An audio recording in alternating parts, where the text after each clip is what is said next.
আসসালামু আলাইকুম, সকলকে অনেক অনেক শুভেচ্ছা জানিয়ে শুরু করছি আরেকটি গল্প। শুক্রবার একটা দিনই বাড়িতে সবার সাথে একসাথে বসে লাঞ্চ করতে পারে সুমরাজ। পরিচয় করে নিচ্ছি, এই গল্পের নায়ক হচ্ছে সুমরাজ। তার উপর আজ মাটনটা দারুণ হয়েছে।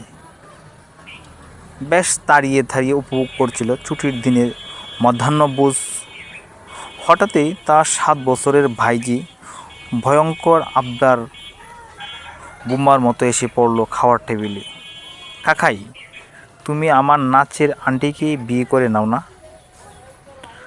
জোর বিষম খেতে খেতে সামনে নিল সোমরাজ। এ মেয়ে বলে কি দাদা, ভাবা, এমনকি মাও স্থির হয়ে গেল। একটুখানি সময়। বৌদি খাইয়ে দিচ্ছিল মণিকে। মণি হচ্ছে ভাইজি। ধমকের সুরে বলল, তুমি চুপ করো মণি, এসব কথা ছোটদের বলতে নেই। কেন বলতে নেই? তোমরাই তো বলছো কাকাইয়ের বিয়ে হবে। কাউকেই কাকাইয়ের পছন্দ না, কি হবে? তাই আমি ভাবলাম আমার নাচের আন্টি কত সুইট, আন্টির সাথে কাকাইয়ের বিয়ে দিয়ে দাও। দাদা গম্ভীর মুখে বলল, তাড়াতাড়ি খেয়ে নাও মণি, পাকা পাকা কথা বলো না। বাবা একটু হেসে বলল, না, এটা মানতেই হবে, দিদিভাইয়ের চয়েস আছে। তবে কিনা বয়সে অনেক ছোটো আর একেবারে দুস্থ, না হলে ভাবা যেত। কি বলো বৌমা?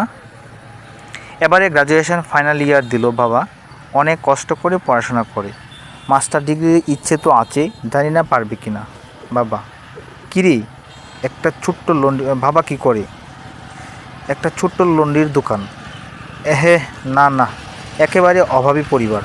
আমার ছেলে তো আর প্রেমে বিয়ে করছে না, সম্বন্ধ দেখি কি আর এরকম ঘরের মেয়ে বাড়িতে আনে? না না না, চলবে না একদমই।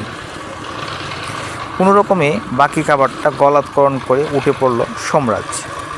বিয়ে নিয়ে কোনো রকম আলোচনাতেই থাকতে আজকাল ওর মন চায় না।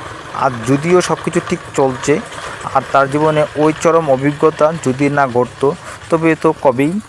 ও কেন যে মনে পড়ে সেসব কথা, কেন যে আজও তাড়া করে ভেড়ায় থাকে কবে এই যন্ত্রণা থেকে মুক্তি। তাই তো এতদিন বিয়ে করবে না বলেই দৃঢ় প্রতিজ্ঞ ছিল সে। কিন্তু মা, এই একটা জায়গায় বড় দুর্বল সোমরাজ। মায়ের জোরাজুরিতেই 32-এ পা দিয়ে বিয়ে করতে রাজি হওয়া। তবে সে ভালো করেই জানে এ জীবনে তার অন্তত কাউকে না কাউকে তার কাউকেই পছন্দ হবে না।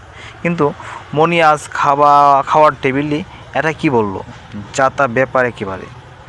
একটা বাচ্চা মেয়ে, তার সাথে কিনা মেয়েটি রবিবার করে বাড়িতে আসে বলে প্রায় রবিবারই দেখা হয়।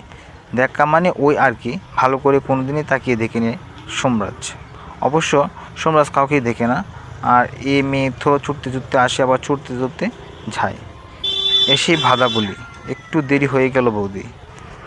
রোজ একই কথা মনে করে আপন মনে হেসে ফেলল সোমরাজ। বিকেলে নিজের ঘরে বসে ল্যাপটপে কাজ করছিল সোমরাজ। দুপুর থেকে টিপ টিপ করে বৃষ্টি পড়ছে অবিশ্রান্ত। কলিং বেল বাজলো একবার, দুবার, তিনবারের ভার বাধ্য হয়েই উঠতে হলো। বেশ বিরক্তি সহকারে দরজা খুলেই অপ্রস্তুত সোমরাজ। দরজায় আধা ভেজা অবস্থায় দাঁড়িয়ে ছুটন্ত ম্যাডাম, ঠিক যেন lady মিল্কা Singh. Deep navy blue রঙের চুড়িদার, কোলা চুল, সামনে চুলগুলো লেপ্টি রয়েছে, ভেজা গালে, কপালে ছোট্ট টিপ, হালকা লিপস্টিক। প্রায় 9 বছর পরে কোনো মেয়ের দিকে ভালো করে তাকালো সে। সোমরাজকে দেখে বোধ হয় অভ্যাস